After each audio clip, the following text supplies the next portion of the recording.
Next हम लोग देखते हैं another very very important topic, oesophageal perforation. Oesophageal perforation बहुत ही इंपॉर्टेंट टॉपिक है जो आपके एग्जाम के व्यू से इम्पोर्टेंस रखता है। ईसोफेजियल जो परफोरेशन की हम बात करते हैं, ये आपको याद रखना है, ये मोस्ट इम्पॉर्टेंट जो क्वेश्चन है सर्जरी में आपको आता है। सर्जरी में आपको ये वाला जो क्वेश्चन है बहुत कॉमनली सर मतलब सर्जिकल क्वेश्चन है आप कह सकते हैं। सर्जरी वाले पार्ट में या सर्जरी का जो सब्जेक्ट है वहाँ ये क्वेश्चन बनता है, ठीक है। लेकिन यदि हम बोलें कॉम्पिटिटिव एग्जाम की बात करें तो वहाँ पर भी ये क्वेश्चन आपको आता है, यहाँ से बहुत सारे क्वेश्चन बनते हैं। जब भी हम बात करेंगे ईसोफेजियल परफोरेशन की तो it is a morbid condition. Morbid condition बहुत ही इमरजेंसी एंड क्रिटिकल कंडीशन होती है ड्यू टू मॉर्टिलिटी, मतलब इससे डेथ होने की जो संभावना है, मॉर्टिलिटी रेट जो होता है बहुत अधिक ज़्यादा होता है। तो ये एक मॉर्बिड कंडीशन है। ईसोफेजियल परफोरेशन जब भी हम बोलेंगे, आप देखेंगे या इसको डायग्नोस करेंगे तो आपको समझना है कि ये एक इमरजेंसी कंडीशन है एंड इससे डेथ भी हो सकती है, ठीक है। और डेथ होने के कारण क्या है, ये मॉर्बिड कंडीशन है। Death due to increase mortality, ये क्या है आपका मॉर्बिड कंडीशन होती है, ठीक है। तो आगे बात करते हैं कॉज ऑफ जो है ईसोफेजियल परफोरेशन। ईसोफेजियल परफोरेशन मतलब जो आपका ये ईसोफेगस है, ये आपका जो ईसोफेगस दिख रहा है, इस ईसोफेगस में, इस ट्यूब में यदि आपको कहीं कोई भी छेद हो जाता है, ठीक है, और छेद होने के कारण आपको पता है कि यहाँ जो खाना आ रहा है वो आपका इस पोर्स या छेद से कहाँ क्रॉस हो सकता है, इस एसोफेजियल ट्यूब के बाहर आ जाएगा। और जो बाहर वाला एरिया जो कहलाता है उसे हम बोलते हैं पेरिटोनियम। हम उसे क्या बोलते हैं, पेरिटोनियम। नॉर्मली जो खाना होता है यहाँ से अंदर आता है, स्टमक में जाता है, आगे डाइजेस्ट होकर इंटेस्टाइन से होता हुआ आगे मूव होता है, ठीक है। लेकिन यदि यहाँ पर कोई भी आपका गड्ढा हो जाए, कोई भी पोर हो जाए ईसोफेगस में, ठीक है, तो खाना क्या होगा आपका, वो ट्यूब में ना जाकर हो सकता है ट्यूब में जाए थोड़ा, और स्मॉल क्वांटिटी आपका क्या हो सकता है पेरिटोनियम कैविटी में आ सकता है, मतलब ट्यूब से ये पोर से बाहर आ जाएगा, ईसोफेगस पोर से बाहर आएगा और इस पेरिटोनियम में आ सकता है और यहाँ पर आकर वो इन्फ्लेमेशन प्रोड्यूस कर सकता है। वहाँ पर पेरिटोनाइटिस प्रोड्यूस करता है और जो बहुत ही खतरनाक होता है, बहुत ही डेंजरस होता है डिजीज़ प्रोड्यूस करने में। यदि हम कॉम्पिटिटिव एग्जाम की बात करें तो इसमें सबसे कॉमन क्वेश्चन आता है कि most common cause of oesophageal perforation. Oesophageal perforation का सबसे कॉमन कॉज क्या होता है, आइट्रोजेनिक कॉज, ठीक है। आइट्रोजेनिक कॉज होता है, आगे हम पढ़ेंगे आइट्रोजेनिक कॉज क्या होते हैं, ठीक है। तो आइट्रोजेनिक कॉज जो होते हैं सबसे कॉमन एग्जाम में आएगा, तो ऑप्शन में आपको सेलेक्ट करना पड़ेगा iatrogenic cause. And most common site जो होती है ईसोफेजियल मतलब ईसोफेगस में जो छेद हो रहा है वो कॉमनली कहाँ मिलता है, हमको मिलता है पोस्टीरियर वॉल ऑफ क्रिकोफेरिंग्स। ये आपको याद रखना है, मोस्ट इंपॉर्टेंट क्वेश्चन यहाँ से भी आता है कि कॉमन साइट जो होती है वो कहाँ पर होती है, वो होती है posterior wall of cricopharynx. Posterior wall of cricopharynx में आपको मिलता है। दो क्वेश्चन आपके यहाँ से बन जाते हैं, मोस्ट इंपॉर्टेंटली कॉम्पिटिटिव एग्जाम में आपको याद रखना है। ये पहले के पहले इसलिए बता रहा हूँ क्योंकि ये क्वेश्चन कई बार कॉमनली आया हुआ है। कॉमन साइट क्या है, पोस्टीरियर वॉल ऑफ क्रिकोफेरिंग्स में। एंड हाइड्रोजेनिक जो कॉज होता है वो आपका कॉमन कॉज होता है। आगे देखते हैं कॉज, देखेंगे हम लोग कि क्या होते हैं कॉज, ठीक है। पहले हम बात करते हैं, पहला जो कॉज है इंटरल्यूमिनल कॉज, ठीक है। इंटरल्यूमिनल कॉज मतलब क्या होता है, ये आपका ईसोफेगस है, ठीक है। इस ट्यूब में इंटर मतलब अंदर से ऐसा कोई कॉज हो जो यहाँ पर छेद प्रोड्यूस कर दे, यहाँ कोई पोर प्रोड्यूस कर दे, ठीक है। यहाँ कोई छेद प्रोड्यूस कर दे, यहाँ कोई पोर प्रोड्यूस कर दे। तो पहला है सॉलिड फॉरेन बॉडी, आपने ऐसा कुछ खा लिया, फॉरेन बॉडी का खा लिया जो बहुत अधिक हार्ड है, जो अंदर जाके हमारे ईसोफेगस को रप्चर कर दे और पोर कर दे, पहला हो गया कॉज। दूसरा है by remove of foreign body, यदि कोई फॉरेन बॉडी खा लिया और उसको हम लोग ड्यूरिंग इंस्ट्रूमेंटेशन, मतलब या कोई इंस्ट्रूमेंटेशन प्रोसेस, मतलब आपकी ऐसी कोई प्रोसेस जिसके द्वारा आप फॉरेन बॉडी को बाहर निकाल रहे हैं और बाहर निकालते समय हो सकता है उस फॉरेन बॉडी से इंजरी हो जाए और यहाँ पोर बन जाए, या फिर कोई इंस्ट्रूमेंट के द्वारा हो जाए, तब बात करेंगे। एंड नेक्स्ट हम बात करेंगे hydrogenic cause.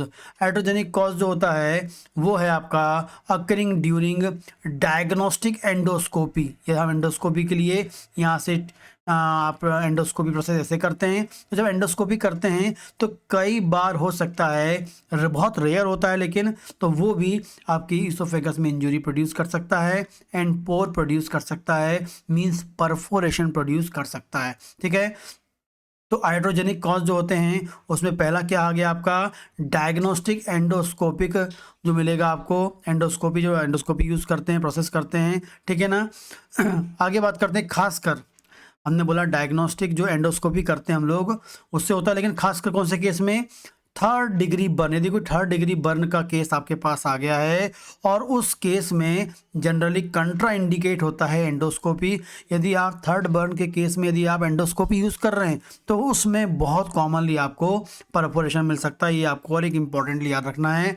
And therapeutic process जो होती हैं सच द डायलेटेशन, कई बार क्या होता है आपको इसोफेगस को डायलेट करना होता है, तो डायलेट करते समय भी कई बार परफोरेशन हो जाता है। ठीक है, तो इंटरल्यूमन मतलब ल्यूमन के अंदर से ऐसा कुछ हो जाए या ल्यूमन के अंदर ऐसा कुछ हो जाए, अंदर से कुछ ऐसा कुछ प्रोसेस हो जिससे उसमें छेद हो जाए, तो पहला फॉरेन बॉडी आप ले लें अंदर।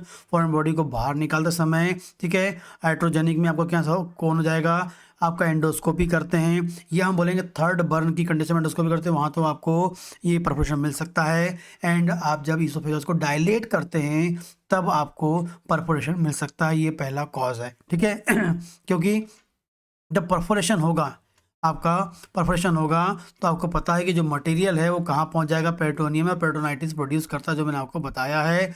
और जब पेरिटोनाइटिस प्रोड्यूस होता है तो स्पेसिफिक कंडीशन होती है जिसमें वेरी वेरी इमरजेंसी, मैंने आपको बताया मॉर्बिड कंडीशन है। ठीक है, और डेथ भी प्रोड्यूस कर सकती है। मोर्टिलिटी रेट बढ़ने के कारण, डेथ होने जाने के कारण, डेथ ज़्यादा हो जाती है, इस कारण से ये इमरजेंसी कंडीशन होती है। और हमेशा इसका जो ट्रीटमेंट होता है आईसीयू में आपको याद रखना है।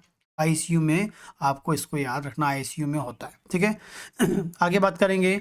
सेकंड जो कॉज है आपको याद रखना है आउटसाइड द वॉल। अभी हमने बात की थी कि भैया वॉल के अंदर, हमने बात की थी कि जो वॉल है उसके अंदर यहाँ से कोई चीज़ हो जाए और छेद कर दे। अब बाहर से कोई ऐसी कुछ चीज़ हो जाए जो यहाँ पर पोर कर दे या परफोरेशन प्रोड्यूस कर दे, तो इसमें होता है पेनिट्रेटिंग इंजरी। पेनिट्रेटिंग इंजरी ऐसी कोई, किसी ने आपको नाइफ या चाकू, आपको ऐसा कुछ गड़ गया या कुछ बाहर से ऐसा कोई पेनिट्रेट हो गया और वो पेनिट्रेट होकर आपकी इसोफेगस को पेनिट्रेट कर दिया, तो वो होता है आउटसाइड वॉल में पेनिट्रेटिंग इंजरी होती है, और सच ज़्यादा होता है नाइफ वुंड आप कह सकते हैं। थर्ड हम बात करेंगे स्पॉन्टेनियस। स्पॉन्टेनियस, ये आपको इंपॉर्टेंट रखना है, यहाँ से बहुत ही इंपॉर्टेंट क्वेश्चन आपके बनेंगे भी एग्जाम में, बताऊंगा मैं आपको। तो स्पॉन्टेनियस क्या होता है, एपिसोड्स ऑफ वॉयलेंट वॉमिटिंग। यदि आपको लगातार एपिसोड्स हो रहे हैं वॉयलेंट वॉमिटिंग के, लगातार आपको बहुत वॉयलेंट वॉमिटिंग हो रही है, बहुत ही तीव्र वॉमिटिंग हो रही है, तो उस कारण से आपको हो सकता है आपके इसोफेगस में छेद हो सकता है या परफोरेशन हो सकता है। पहले हम बात करते हैं, यदि आपका जो यहाँ पर ग्लॉटिस होता है, ठीक है, आप जैसे खाना निगलते हैं, ठीक है, तो यहाँ पर एक ग्लॉटिस होता है, बहुत ही इंपॉर्टेंट काम करता है, जो आपके खाने को एयर ट्यूब में जाने से रोकता है। यदि ये ग्लॉटिस क्लोज हो, जब आपको वॉमिटिंग हो रही है और ये ग्लॉटिस जो है आपका क्लोज्ड हो, तो इस कारण से क्या होता है, जब आप वॉमिटिंग करेंगे, जब वॉमिटिंग आप करेंगे तो ये क्लोज होगा, तो यहाँ पर जो प्रेशर प्रोड्यूस होगा, और जिस प्रेशर के कारण क्या होता है, जनरली वॉमिटिंग बाहर निकलनी चाहिए लेकिन वो बाहर नहीं निकल पाएगी, ड्यू टू क्या होगा, ग्लॉटिस क्लोज होने के कारण, तो वो इस आपके इसोफेगस में आपके छेद कर देगा, परफोरेशन कर देगा, टीयर प्रोड्यूस कर देगा। क्या कर देगा, टीयर प्रोड्यूस कर देगा। और इस प्रकार की कंडीशन में जब आपको वॉमिटिंग हो रही है, बहुत वॉयलेंट वॉमिटिंग हो रही है, लेकिन इपिग्लॉटिस किसी कारण से क्लोज हो जाए और वॉमिट बाहर ना निकल जाए, और उस कारण से आपकी इसोफेगस में छेद हो जाता है या परफोरेशन हो जाता है, तो हम उसे बोलते हैं बोरवियाज सिंड्रोम्स। ठीक है, BOERHAAVE', ठीक है, बोरवियाज, ठीक है, बोरवियाज सिंड्रोम्स। ठीक है, क्या बोलते हैं, बोर बोहर वियास सिंड्रोम, ठीक है, बॉर वियास सिंड्रोम बोलते हैं। और इसमें क्या होता है आपको याद रखना है, सीवियर वॉमिटिंग है, वॉमिटिंग हो रही है, और यदि एपिग्लॉटिस के बंद होने के कारण, क्लोज होने के कारण आपको यहाँ पर ये जो आपकी ईसोफेगस की जो ट्यूब है, ये ट्यूब यहाँ पर आपको कोई छेद मिल रहा है, तो आप क्या बोलेंगे, यहाँ टीयर मिल रहा है, तो इस प्रकार की कंडीशन को क्या बोलेंगे, भोरवियास सिंड्रोम्स हम बोलते हैं। ये इंपॉर्टेंटली याद रखना है, ठीक है। यदि आपके यहाँ पर कोई पोर मिल रहा है, वोमिटिंग की हिस्ट्री आ रही है, तो आप समझ जाएंगे कौन सिंड्रोम आ रहा है, भोरवियास सिंड्रोम बोलेंगे। और इसमें क्या होता है, होल लेयर इन्वॉल्व होती है, ईसोफेगस की जितनी पूरी लेयर होती है वो इसमें इन्वॉल्वमेंट होता है। एग्जाम का बहुत ही इंपॉर्टेंट क्वेश्चन होता है कि ग्लॉटिस क्लोज होगा, ठीक है, वॉमिटिंग के दौरान, तो कौन सा सिंड्रोम हो सकता है, भोरवियास सिंड्रोम हो सकता है, ठीक है। इसमें टीयर कैसा मिलेगा आपको, वर्टिकल टीयर मिलेगा, ये आपको याद रखना है। तीसरा आपको याद रखना है, इसमें जो है होल लेयर इन्वॉल्व होती हैं, जो यहाँ टीयर बनेगा वो तीन जितनी भी लेयर है वहाँ पर आपको कंप्लीटली वहाँ पर वो जो लेयर इन्वॉल्व होंगी टीयर बनाने, मतलब टीयर वहाँ आपको मिलेगा, ठीक है, या इंजुरी मिलेगी, ठीक है। इसको हम एक और चीज़ बोलते हैं, पोस्ट एमेटिक कॉज भी बोलते हैं, ठीक है, क्योंकि वॉमिटिंग के बाद प्रोड्यूस हो रहा है, इसलिए इसका एक और नाम होगा पोस्ट एमेटिक कॉज भी हम इसे बोलेंगे। दूसरी हम बात करते हैं, वॉमिटिंग की कंडीशन है, ठीक है, लेकिन आपका जो लोअर इसोफिजियल इंस्फिंक्टर है वो आपका क्लोज्ड है, लोअर इसोफिजियल स्फिंक्टर जो है वो आपका क्लोज है, वो आपका क्लोज पड़ा हुआ है, और वॉमिटिंग हो रही है, तो जो प्रेशर प्रोड्यूस होता है वॉमिटिंग में, उस प्रेशर के कारण क्या होता है, ये वाला जो एंड है, ये वाला जो मैं आपको दिखा रहा हूँ, देखिए लाल लाल दिख रहा है, ये जो एंड है कार्डियक जो एंड है, कार्डियक एंड जो है, कार्डियक एंड ऑफ स्टमक जो है, यहाँ पर आपको टीयर मिलता है। क्यों, क्योंकि ये क्लोज होने के कारण यहाँ पर आपको टीयर मिलता है। तो वॉमिटिंग के कारण यदि आपका ईसोफेगस जहाँ जुड़ रहा है कार्डियक एंड ऑफ स्टमक में, वहाँ पर यदि आपको टीयर मिलता है, तो इसको हम बोलते हैं मैलोरीज वीज, मैलोरी वीज सिंड्रोम बोलेंगे, ठीक है, मैलोरी वीज सिंड्रोम बोलेंगे। और मैलोरी वीज सिंड्रोम जो है ये क्या है आपको याद रखना है, जब लोअर ईसोफेजियल इंस्फिंक्टर बंद हो जाए, लोअर इसोफेजियल से इंस्फिंक्टर बंद होगा और वॉमिटिंग के दौरान और प्रेशर प्रोड्यूस होगा, और वो कार्डियक एंड ऑफ स्टमक में टीयर प्रोड्यूस करेगा, और वहाँ पर जो परफोरेशन हो जाएगा उसे हम बोलेंगे मैलोरी वीज सिंड्रोम बोलेंगे। तो आपको याद रखना है, बोरवियर सिंड्रोम हो गया और मैलोरी वीज सिंड्रोम हो गया। यदि हम बात करेंगे बोरवियर सिंड्रोम की बात करेंगे, तो ये एपिग्लॉटिस क्लोज होने के कारण होता है, सॉरी ग्लॉटिस क्लोज होने के कारण होता है। एंड यदि हम मैलोरी वीज सिंड्रोम की बात करेंगे, तो ये होता है आपका लोअर इसोफेजियल स्फिंक्टर के क्लोज होने के कारण होता है, ठीक है। इसमें जो है ये पार्शियल, यहाँ पर जो लेयर इन्वॉल्व होती है, पार्शियल इन्वॉल्वमेंट होता है, ये थर्ड इंपॉर्टेंट क्वेश्चन आपको याद रखना है, पार्शियली टीयर होता है बिकॉज पार्शियली लेयर इन्वॉल्वमेंट आपको यहाँ मिलता है, ठीक है। आगे tear to oesophageal mucus only, यहाँ पर आपको कई बार क्या मिलता है, टीयर टू ईसोफेजियल म्यूकस, बस ईसोफेजियल म्यूकस में आपको टीयर मिलता है, और कई बार ये हेमेटेमेसिस कॉज करता है एंड पेन कॉज करता है। जब वॉमिट आती है तो उसमें कई बार आपको क्या मिल सकता है, ब्लड भी मिलता है, एंड आपको वहाँ पर सीवियर पेन भी मिलेगा, ये आपको याद रखना है, ठीक है। तो ये इंपॉर्टेंट दो क्वेश्चन यहाँ से बनते हैं कि भैया वॉमिटिंग पोस्ट एमेटिक आपको परफोरेशन हो सकता है, और इसमें एक आपका होता है बोरवियर सिंड्रोम होता है, और एक मैलेरी वीज सिंड्रोम होता है। और ये जो दोनों सिंड्रोम है बहुत इंपॉर्टेंट हैं, ग्लॉटिस बंद है तो बोरवियर सिंड्रोम हो गया, एंड आपका लोअर इसोफेजियल स्फिंक्टर क्लोज है तो आपका क्या होगा, मैलोरी वीज सिंड्रोम आपको मिलेगा। आगे बात करते हैं, लेस कॉमन कॉज कौन कौन से होते हैं। लेस कॉमन कॉज की बात करेंगे तो ड्यू टू इन्फेक्शन, फाइब्रोसिस, यदि आपको ईसोफेगस में कोई इन्फेक्शन बार बार हो रहा है या फाइब्रोसिस हो रही है, तो यहाँ पर आपकी ये लेयर वीक हो जाएगी, और जिससे आपको यहाँ परफोरेशन मिल सकता है, तो वहाँ परफोरेशन आपको मिल जाएगा। इसके अलावा नियोप्लाज्म, कोई बाहर से कोई ट्यूमर बन रहा है या कोई ट्यूमर प्रोड्यूस हो गया है जो यहाँ प्रेशर प्रोड्यूस कर रहा है, और उस कारण से फिर आपको यहाँ पर परफोरेशन मिल सकता है due to pressure. And injection of chemical, यदि आपने कोई एसिड पी लिया, कोई केमिकल पी लिया, तो वो भी आपके ईसोफेगस को क्या कर सकता है, डैमेज कर सकता है, ठीक है। तो रेयर कॉज होते हैं, इन्फेक्शन हो गया, नियोप्लाज्म हो गया, जो प्रेशर से, और इंजेक्शन ऑफ केमिकल्स आपको याद रखना है। ठीक, आगे बात करते हैं क्लिनिकल फीचर्स। जो क्लिनिकल फीचर्स होते हैं डिपेंड करते हैं साइज ऑफ परफोरेशन पर एंड साइट ऑफ परफोरेशन पर। ठीक है, मोस्ट इंपॉर्टेंट याद रखना है, जो क्लिनिकल फीचर डिपेंड करते हैं side of perforation and site of perforation पे डिपेंड करता है। ठीक है, जनरल इसमें हमको क्या मिलेगा, रेट्रो एक्सटर्नल चेस्ट पेन, पहला सिम्टम क्या मिलेगा, रेट्रो एक्सटर्नल चेस्ट पेन आपको मिलेगा, रेट्रो एक्सटर्नल चेस्ट पेन मिलेगा आपको। ठीक है, अगला मिलेगा dysphagia and dyspnoea, dysphagia and dyspnoea आपको मिलेगा। कफ आपको मिलेगा। ठीक है, सर्वाइकल इम्फाइसीमा मिलेगा, अभी बताता हूँ आपको सर्वाइकल इम्फाइसीमा। ठीक है, सर्वाइकल इम्फाइसीमा मिलेगा, पेरिटोनाइटिस आपको मिलेगा, सेप्सिस आपको मिलेगा, और फाइनली फिर आपको डेथ वाली कंडीशन भी मिल सकती है। तो इंपॉर्टेंटली आपको याद रखना है क्या है, रेट्रो एक्सटर्नल चेस्ट पेन मिल रहा है आपको, ये याद रखना है। डिस्फेजिया मिलेगा, डिस्निया मिलेगा, सांस लेने तकलीफ होगी। ठीक है, आगे आपको कफ मिलेगा, सर्वाइकल एम्फाइसीमा मिलेगा, पेरिटोनाइटिस मिलेगा, सेप्सिस मिलेगा। सेप्सिस क्यों मिलेगा, पेरिटोनाइटिस हो गया, सेप्सिस वहाँ हो सकता है, आपका सीवियर इन्फेक्शन वहाँ हो सकता है, एंड डेथ आपको मिलेगी। ठीक है, आगे बात करते हैं, ये आपके क्लिनिकल फीचर्स हो गए, ये आपको याद रखना चाहिए, इतने इंपॉर्टेंट क्लिनिकल फीचर्स आपको मिलेंगे। ठीक है,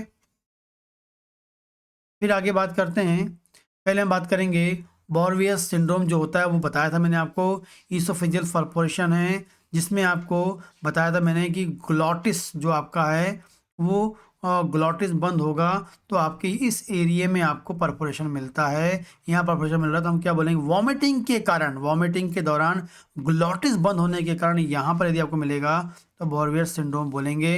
यहाँ पर सिम्टम क्या मिलेगा, रेट्रो एक्सटर्नल चेस्ट पेन मिलेगा, वॉमिटिंग मिलेगी, एंड सब सर्वाइकल इम्फाइसीमा, मतलब air trapped in tissue under skin, मतलब आपको इम्फाइसीमा में क्या हो रहा है, जो एयर है वो ट्रैप हो गई, एयर फंस गई है आपको टिश्यूज़ में, तो सब सर्वाइकल इम्फाइसीमा मिलेगा। ठीक है, मतलब वहाँ पर आपको सब सर्वाइकल जो स्किन या टिश्यू है वहाँ पर आपको ट्रैप्ड एयर मिलेगी, एयर फंसी हुई आपको वहाँ मिलेगी। तो रेट्रो एक्सटर्नल चेस्ट पेन हो गया, वोमिटिंग हो गई, एंड सब सर्वाइकल इम्फाइसीमा हो गया। और इस ट्रायड को जहाँ पर आप एग्जाम में आ जाता है क्वेश्चन, ठीक है, retro external chest pain, vomiting and सब सर्वाइकल इम्फाइसीमा, ट्रायड कॉल्ड, ठीक है, मैकल्स, ठीक है, मैकुलर, ठीक है,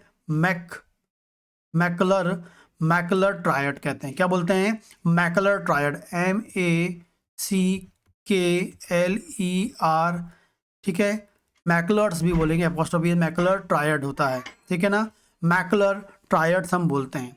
ठीक है, मैकुलर ट्रायड्स हम इसे बोलते हैं, आपको इंपॉर्टेंटली याद रखना है। ठीक है,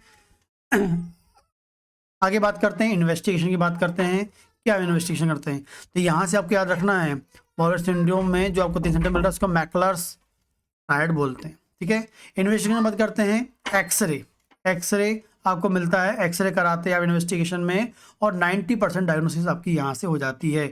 बट ठीक है, यदि हम बात करें बोरवियस सिंड्रोम जो होता है, यूज़ ऑफ, मतलब यहाँ पर यदि बोरवियस सिंड्रोम किसी को हो गया है, मतलब वही आपको वॉमिटिंग के पोस्ट एमेटिक जो सिंड्रोम बोल रहे हैं, तो यहाँ पर गैस्ट्रोग्राफिन कॉन्ट्रास्ट स्टडी का यूज़ करते हैं। ठीक है, जनरली हमने बोला एक्सरे के द्वारा आप क्या कर सकते हैं, ईसोफेजियल परफोरेशन को डायग्नोस कर लेते हैं, लेकिन यदि आपका बोरवियस सिंड्रोम की कंडीशन है और उस कंडीशन में आप डायग्नोसिस पॉइंट क्या यूज़ करते हैं, gastrografin contrast study, gastrografin contrast study, ये भी क्वेश्चन आता है एग्जाम में। Use the contrast agent help to visualise gastroesophageal tract on X-ray and CT scan. ठीक है, तो यहाँ पर आप कॉन्ट्रास्ट एजेंट का यूज़ करते हैं आपके जो GIT के पार्ट को, खासकर ईसोफेगस के पार्ट को देखने के लिए, एक्सरे में या CT स्कैन वाले पार्ट में, है ना। तो ये आपको यहाँ से क्वेश्चन आ सकता है, याद रखना है आपको। नेक्स्ट बात करते हैं, जब हम क्या करते हैं, एक्सरे करते हैं या फिर कॉन्ट्रास्ट वाला स्टडी करते हैं, तो हमको क्या मिलता है, वहाँ पर क्या क्या फाइंडिंग मिलेगी, हाइड्रोथोरेक्स मिलेगा। हाइड्रोथोरेक्स मतलब आपके थोरेक्स में पानी बढ़ जाएगा, हाइड्रोन्यूमोथोरैक्स हम बोलेंगे, आपके लंग्स में पानी मिलेगा। न्यूमोथोरैक्स हम बोलेंगे, ठीक है, मतलब लंग्स की हम बात कर रहे हैं। न्यूमोमीडियास्टाइनम हम बोलेंगे, ठीक है, हमको वो कंडीशन मिलेगी। सब एक्यूट इम्फाइसीमा मिलेगा, मतलब एयर ट्रैप्ड मिलेगी। एंड सब फ्रैग्मेटिक एयर मिलेगी। तो जब आप यदि इसोफेजियल परफोरेशन वाले पेशेंट का एक्सरे को देखते हैं तो वो क्या मिलेगा, हाइड्रोथोरैक्स वहाँ मिलेगा, हाइड्रोन्यूमोथोरैक्स मिलेगा, न्यूमोथोरैक्स कंडीशन मिल सकती है, न्यूमोमीडियास्टाइनम मिलेगा, सब एक्यूट इम्फाइसीमा, सब एक्यूट या सब क्यूटेनियस या सब सर्वाइकल इम्फाइसीमा मिलेगा। एंड सब ड्राई फ्रैग्मेटिक इम्फाइसीमा आपको एयर ट्रैप्ड मिलेगी, ठीक है। तो ये फाइंडिंग आपको मिलती है, एग्जाम में याद रखना है कि यदि आप देखते हैं एक्सरे तो ये आपको फाइंडिंग मिलेगी, क्योंकि जो फूड है वो आपका थोरैक्स में चला गया, फूड आपका कहाँ चला गया, पेरिटोनियम में चला गया, फूड आपका क्या होगा, लंग्स में भी जा सकता है। आगे बात करते हैं।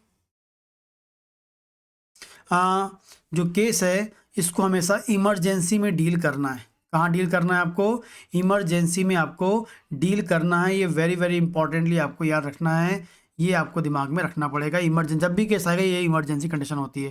पहला नॉन सर्जिकल ट्रीटमेंट हम लोग देते हैं, तो एडमिट करते हैं पेशेंट को, आईसीयू में आप एडमिट कर लो। फिर ठीक है, नील पर माउथ, ये याद रखना है, एनपीओ, ठीक है, नील पर माउथ या nil by mouth, nothing by mouth, जो भी आप बोल दें, नील पर माउथ एनपीओ बोलते हैं, शॉर्ट में लिखा जाता है, या नील बाय माउथ या नथिंग बाय माउथ, मुंह से कुछ भी नहीं देना है, क्योंकि परफोरेशन है, खाना कहाँ चला जाएगा, आपका पेरिटोनियम में चला जाएगा, ठीक है। इसके अलावा आईवी आपको ब्रॉड स्पेक्ट्रम एंटीबायोटिक दी जाती है कॉमनली इसमें, ठीक है, आईवी फ्लूइड दिया जाता है अकॉर्डिंग टू, हम बात कर रहे हैं इसमें पीजे मेहता एंड डेविडसन जो बताया गया है वो बता रहा हूँ मैं आपको।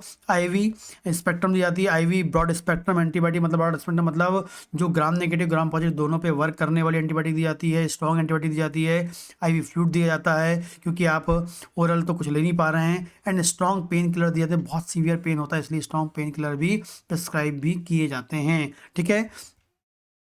आगे बात करते हैं सर्जिकल जो पार्ट है या सर्जिकल जो ट्रीटमेंट है, इसमें हम बोलेंगे नॉन ऑपरेटिव ट्रीटमेंट। पहले नॉन ऑपरेटिव ट्रीटमेंट की बात करेंगे। रिसेंट एट्रोजेनिक परफोरेशन हो, मतलब नॉन ऑपरेटिव ट्रीटमेंट कब देंगे, सर्जरी में होता है ऑपरेशन, लेकिन सर्जिकल में भी आपको क्या बोलेंगे, नॉन ऑपरेशन ट्रीटमेंट में क्या आएगा, यदि कब कब आप यूज़ कर सकते हैं ये वाली कंडीशन नॉन ऑपरेशन, इसमें हम करते हैं रिसेंट एट्रोजेनिक परफोरेशन हो, ठीक है, एब्सेंस ऑफ सेप्सिस मिले आपको, एब्सेंस ऑफ सेप्सिस मतलब लाइफ थ्रेटनिंग कंडीशन, मरने वाली कंडीशन ना हो, डेंजरस कंडीशन ना हो, तो आप कर सकते हैं no obstruction, no malignancy, minimal symptom, बहुत कम सिम्टम मिल रहे हैं, at the level of mediastinum आपको क्या मिलेगा, परफोरेशन मिले, एंड सर्वाइकल परफोरेशन मिले, तब भी आप कर सकते। सर्वाइकल परफोरेशन यहाँ पर आपको मिले, at the level of mediastinum हो, आपको मिनिमल सिम्टम हो, आपको no malignancy, no obstruction, no sepsis, and recent आपको एट्रोजेनिक के परफोरेशन मिल रहा है, तब आप क्या कर सकते हैं, नॉन ऑपरेटिव ट्रीटमेंट का यूज़ कर सकते हैं। ये आपको याद रखना है, एग्जाम में आता है, indication of non operative treatment of oesophageal perforation, ये आपको एग्जाम में रखना पड़ेगा। एंड हम बात करेंगे ऑपरेशन की, याद रखेंगे तो ऑपरेशन में आपको मिलेगा जो है सिम्टम्स जो है एग्रावेटेड होंगे, बहुत अधिक सिम्टम मिलेंगे, सेप्सिस की कंडीशन मिलेगी, मतलब डेंजर कंडीशन मिलेगी आपको, ठीक है, इंट्रा एब्डोमिनल परफोरेशन आपको मिलेगा, या मतलब बोलेंगे मतलब एग्जैक्टली पेरिटोनाइटिस आपको मिलेगा, ऑब्स्ट्रक्शन मैलिग्नेंसी मिलेगी, न्यूमोथोरैक्स मिलेगा, हाइड्रोथोरैक्स मिलेगा, तो ये आपको क्या करना है, ऑपरेशन करना पड़ेगा, ठीक है। आगे हम बात करते हैं if condition, if patient 6 to 24 मतलब 6 से 24 घंटे के अंदर पेशेंट आपके पास आता है, तो प्राइमरी रिपेयर और परफोरेशन करते हैं, प्राइमरी रिपेयर करते हैं, ड्रेनेज करेंगे हम फूड को, एंड जेजुनोस्टोमी करेंगे, ठीक है। जेजुनोस्टोमी मतलब होता है आप फीडिंग के लिए वहाँ पर छेद करेंगे जेजुनोस्टोमी में, ताकि खाना वहाँ जाता रहे, ठीक है। यदि आपको इसोफेजियल परफोरेशन का पेशेंट जो है वो 6 से 24 घंटे के बीच में आ जाए, तो क्या करेंगे, प्राइमरी रिपेयर और परफोरेशन करेंगे, हम ड्रेनेज कर देंगे, जो मटेरियल बाहर निकालेंगे, एंड जेजुनोस्टोमी कर देंगे, काहे के लिए, फीडिंग के लिए। जेजुनोस्टोमी मतलब जेजुनम में छेद कर देंगे ताकि खाना वहां से जाता रहे, ठीक है। लेकिन यदि पेशेंट जो है आपका क्या होता है, 24 घंटे के बाद आता है, तो आपको क्या करना है, प्राइमरी रिपेयर नहीं करना है, अब क्या करना पड़ेगा, ईसोफेजियोटॉमी करना पड़ेगा, ओपनिंग ऑफ ईसोफेगस की ओपनिंग करनी पड़ेगी, ईसोफेजियोटॉमी करनी पड़ती है। 24 घंटे के बाद पेशेंट आता है तो फेजियोटॉमी, ठीक है, ईसोफेजियोटॉमी करनी पड़ेगी, ड्रेनेज करना पड़ेगा और जेजुनोस्टोमी करनी पड़ेगी, ठीक है ना। फेजियोस्टोमी करनी पड़ेगी, ड्रेनेज करना पड़ेगा और जेजोटॉमी करनी पड़ेगी, ये आपको याद रखना है। सीवियर नेक्रोसिस आपको दिख रही है तो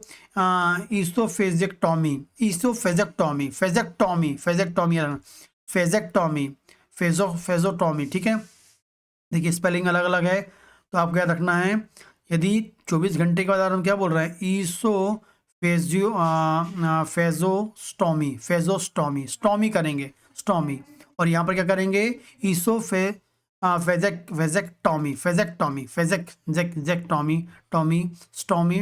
ठीक है। यहाँ सी आ रहा है, याद रखना है। सी में क्या हो रहा है, आप यहाँ पर क्या कर रहे हैं, स्टॉमी मतलब हो रहा है ईसोफेगस को आप ओपन कर रहे हैं, लेकिन सी वाला जो आपका आएगा ईसोफेजेक्टॉमी की हम बात करेंगे, तो यहाँ पर आपको याद रखना है पूरे के पूरे ईसोफेगस को रिमूव करने की बात कर रहे हैं यदि नेक्रोसिस मिलता है। और सीवियर पेरिटोनाइटिस होता है, फिर आपको लैप्रोटॉमी करनी पड़ेगी, क्या करनी पड़ेगी, लैप्रोटॉमी करनी पड़ेगी, ठीक है। तो ये आपको याद रखने हैं कि भाई पहले हमने बोला नॉन सर्जिकल, फिर सर्जिकल में भी क्या हो गया आपका नॉन ऑपरेटिव, फिर ऑपरेटिव की बात हो गई, ऑपरेटिव में क्या हो गया 6 से 24 घंटे की बात करी हमने, फिर 24 घंटे की बात की हमने, नेक्रोसिस होगा तो पूरे के पूरे ईसोफेगस को निकाल देंगे। 24 घंटे के बाद होगा तो हम सिर्फ ईसोफेगस को ओपन करेंगे, स्टोमी करेंगे, ठीक है, एंड नेक्रोसिस हो जाएगी तो आपको यहाँ पर ईसोफेजेक्टॉमी, फेजेक्टॉमी, ठीक है, फेजेक्टॉमी करनी पड़ेगी, रिमूव करना पड़ेगा पूरे ईसोफेगस को। और यदि पेरिटोनाइटिस हो गया सीवियर तो लैप्रोटॉमी करनी पड़ेगी, आपको याद रखना है, ठीक है। आगे बात करते हैं, अपन ऊपर देख चुके हैं बोरवियर सिंड्रोम देख चुका है हमने, और मेलोरिविस सिंड्रोम हम देख चुके हैं, ठीक है। बोरवियर सिंड्रोम बताया था मैंने आपको कि भाई ये आपका ईसोफेगस है, आपका ग्लॉटिस बंद होगा तब यहाँ पर आपको एक परफोरेशन मिलेगा, ठीक है ना। यहाँ टीयर कहाँ मिलेगा हमको, ईसोफेगस से मिलता है, ये याद रखना है। लॉन्जिट्यूडनल ईसोफेगस आपको यहाँ पर मिलेगा, फुल थिकनेस कवर करता, बता चुका हूँ मैंने, ग्लॉटिस क्लोज होने के कारण होता है और इंट्राल्यूमिनल प्रेशर बढ़ेगा और वहाँ पर परफोरेशन हो जाता है। ये टीयर जो होता है कार्डियक लेवल पे होता है, मैंने आपको बताया था अभी, इसमें कार्डियक लेवल पे यहाँ पर आपका होता है, जब आपका लोअर ईसोफेजियल स्फिंक्टर क्लोज होगा तब आपको मिलेगा। इसमें पार्शियली टीयर होता है, और ये क्यों हो रहा है, लोअर ईसोफेजियल क्लोज के कारण, या नॉट रिलैक्स नहीं हो पाए, मतलब रिलैक्स होगा तो ओपन होगा, रिलैक्स नहीं हो पाता है तब भी ये, मतलब रिलैक्स नहीं हो रहा मतलब क्लोज है, तब आपको ये मिलेगा। तो ये मैंने आपको एक क्रॉस कर दिया है, मतलब क्योंकि कॉम्पिटिटिव एग्जाम में यहाँ से क्वेश्चन आ जाते हैं। ये रखना है पार्शियली इन्वॉल्वमेंट है, लोअर इसोफेजियल इंस्फिंक्टर कारण हो रहा है, कार्डियक एंड में मिल रहा है, आपको याद रखना है, ठीक है। ये आपको कहाँ मिल रहा है, इसोफेगस में मिलता है, ठीक है। इसमें आपको पूरी लेयर इन्वॉल्वमेंट होती है और ग्लॉटिस के बंद होने के कारण आपको मिलता है, ये आपको याद रखना है, ठीक है। तो वेरी वेरी इंपॉर्टेंट क्वेश्चन है, आपके एग्जाम में आते हैं, और ये खासकर हम बात करें सर्जरी का जो क्वेश्चन बनता है, ठीक है, आपको सर्जरी में आपको ये याद रखना चाहिए, ठीक। इसके अलावा कोई क्वेश्चन हो तो आप मुझे कमेंट करके पूछ सकते हैं।